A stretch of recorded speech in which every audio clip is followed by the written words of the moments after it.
Hello दोस्तों, आज मैं अपनी इस वीडियो में चर्चा करूंगी भारत के संविधान की अनुसूचियों के बारे में। दोस्तों, जब संविधान बना उस समय केवल 8 अनुसूचियां थीं, लेकिन वर्तमान समय में इनकी संख्या बढ़कर 12 हो गई है और अब इस प्रकार भारत के संविधान में अनुसूचियों की संख्या 12 है। अब हम बात करेंगे प्रथम अनुसूची की। इस अनुसूची में राज्यों और केंद्र शासित प्रदेशों का उल्लेख किया गया है और अब इसमें 2 शब्द आया, राज्य और केंद्र शासित प्रदेश। तो दोस्तों, मैं आपको बता दूं कि भारत में वर्तमान समय में राज्यों की संख्या 28 है और केंद्र शासित प्रदेशों की संख्या 9 है। दोस्तों, अभी हाल ही में 31 अक्टूबर सन 2019 से भारत देश में एक राज्य जम्मू कश्मीर को घटाया गया और 2 केंद्र शासित प्रदेशों को जोड़ा गया, जिसमें जम्मू कश्मीर और लद्दाख हैं। अब देश में पूर्ण राज्यों की संख्या 29 से घटकर 28 हो गई है और केंद्र शासित प्रदेशों की संख्या 7 से बढ़कर 9 हो गई है। और अब मैं बात करूंगी दूसरी अनुसूची की। इसमें भारतीय संघ के पदाधिकारियों को मिलने वाले वेतन, भत्ते और पेंशन का उल्लेख किया गया है। इसके बाद आता है तीसरी अनुसूची। इस अनुसूची में भारत के विभिन्न पदाधिकारियों की शपथ का उल्लेख किया गया है।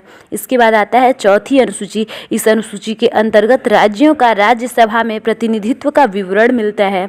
इसके बाद आता है पांचवी अनुसूची। इस अनुसूची में अनुसूचित क्षेत्रों तथा अनुसूचित जनजाति के प्रशासन व नियंत्रण के बारे में उल्लेख मिलता है। और अब इसके बाद आता है छठवीं अनुसूची। इस अनुसूची में असम, मेघालय, त्रिपुरा और मिजोरम राज्यों के जनजाति क्षेत्रों के प्रशासन के बारे में उपबंध हैं।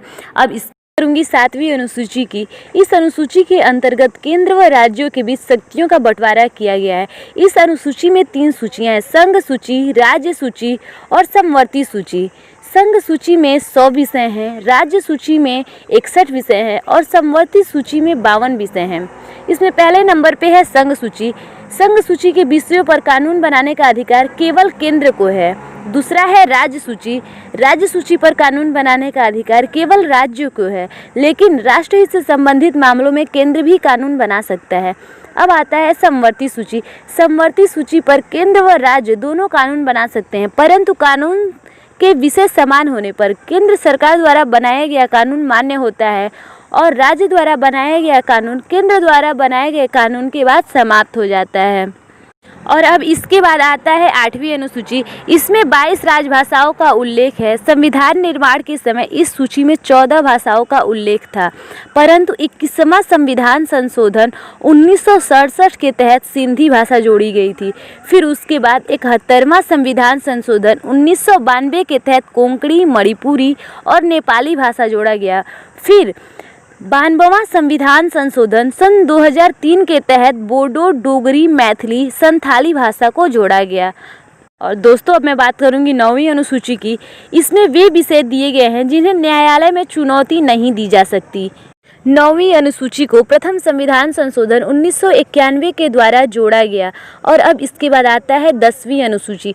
10वीं अनुसूची में दल बदल का उल्लेख मिलता है और 10वीं अनुसूची को 52वां संविधान संशोधन द्वारा जोड़ा गया था। और अब आता है 11वीं अनुसूची। 11वीं अनुसूची ग्राम पंचायत से संबंधित है। इस अनुसूची में 29 विषय दिए गए हैं। इस अनुसूची को 73वें संविधान संशोधन 1993 द्वारा जोड़ा गया। और अब आता है लास्ट अनुसूची, 12वीं अनुसूची। यह अनुसूची नगर पालिका परिषद अर्थात शहरी स्वशासन से संबंधित है और 12वीं अनुसूची में कुल 18 विषय दिए गए हैं। 12वीं अनुसूची को 74वें संविधान संशोधन 1993 के द्वारा जोड़ा गया।